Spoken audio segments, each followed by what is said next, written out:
ఆంధ్రప్రదేశ్లో కూటమి ప్రభుత్వం అధికారంలోకి వచ్చినప్పటి నుంచి ఎన్నికల కంటే ముందిచ్చినటువంటి హామీలన్నిటినీ నెరవేర్చే దిశగా అడుగులు వేస్తుంది.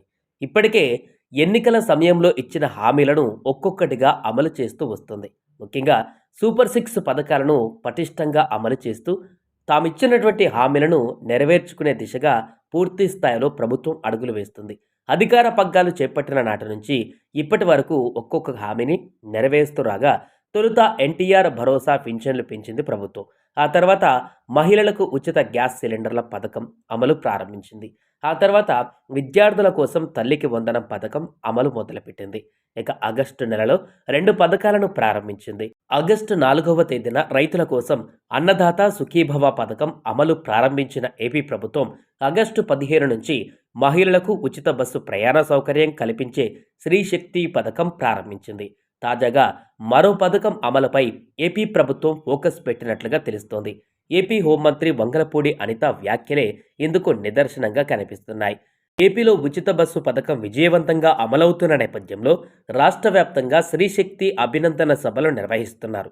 ఈ కార్యక్రమంలోనే అనకాపల్లి జిల్లా నక్కపల్లి మండలంలో జరిగిన కార్యక్రమంలో మంత్రి వంగలపూడి అనిత పాల్గొన్నారు. ఈ సందర్భంగా మాట్లాడిన హోంమంత్రి ఆడబిడ్డ నిధి పథకం అమలుపై కీలక వ్యాఖ్యలు చేశారు. సూపర్ సిక్స్ హామీల అమలులో భాగంగా మహిళలకు ప్రతి నెల 1500 అందించే ఆడబిడ్డ నిధి పథకాన్ని త్వరలోనే అమలు చేస్తామని వంగలపూడి అనిత ప్రకటించారు. ఏపీలోని కూటమి ప్రభుత్వం పేదల అభ్యున్నతే ధ్యేయంగా పనిచేస్తుందన్న వంగలపూడి అనిత ఇందులో భాగంగా పింఛన్లు పెంచిన విషయాన్ని గుర్తు చేశారు.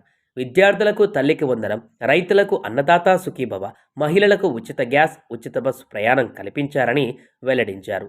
ఈ క్రమంలో ఏపీలోని మహిళలకు త్వరలోనే ఆడబిడ్డ నిధి కింద ప్రతి నెల 1500 రూపాయల చొప్పున పంపిణీ చేస్తామని మంత్రి వంగలపూడి అనిత తెలిపారు. ఇక ఉచిత బస్సు పథకంలో భాగంగా మహిళల భద్రత కోసం ఆర్టీసీ బస్సులలో సీసీ కెమెరాలు ఏర్పాటు చేయిస్తున్నట్లు మంత్రి వివరించారు. మహిళలు ఆర్థిక స్వయం సమృద్ధిని సాధించేలా అన్ని విధాలా ప్రభుత్వం అండగా ఉంటుందని అన్నారు. నక్కపల్లి ప్రాంతానికి అనేక కంపెనీలు వస్తున్నాయని చెప్పుకొచ్చారు. బల్క్ డ్రగ్, మెటల్ ఉక్కుతో పాటు బొమ్మల తయారీ ప్లాంట్ ఏర్పాటు కానుందని వంగలపూడి అనిత వెల్లడించారు. దీని ద్వారా 25,000 మంది మహిళలకు ఉపాధి అవకాశాలు దక్కుతాయని వివరించారు. ఏదేమైనా కూడా ఆడబిడ్డ నిధి పథకానికి సంబంధించి వంగలపూడి అనిత చేసిన కామెంట్స్ ఇప్పుడు వైరల్గా మారాయి. ఎందుకంటే అంతకుముందు అచ్చెన్నాయుడు ఈ పథకం అమలు చేయడం సాధ్యం కాదంటూ కూడా ఒక సభలో మాట్లాడినటువంటి సందర్భం. ఇప్పుడు దానికి భిన్నంగా వంగలపూడి అనిత ఇది అమలు చేస్తాం త్వరలోనే అని చెప్పడం ఆసక్తికరంగా మారింది.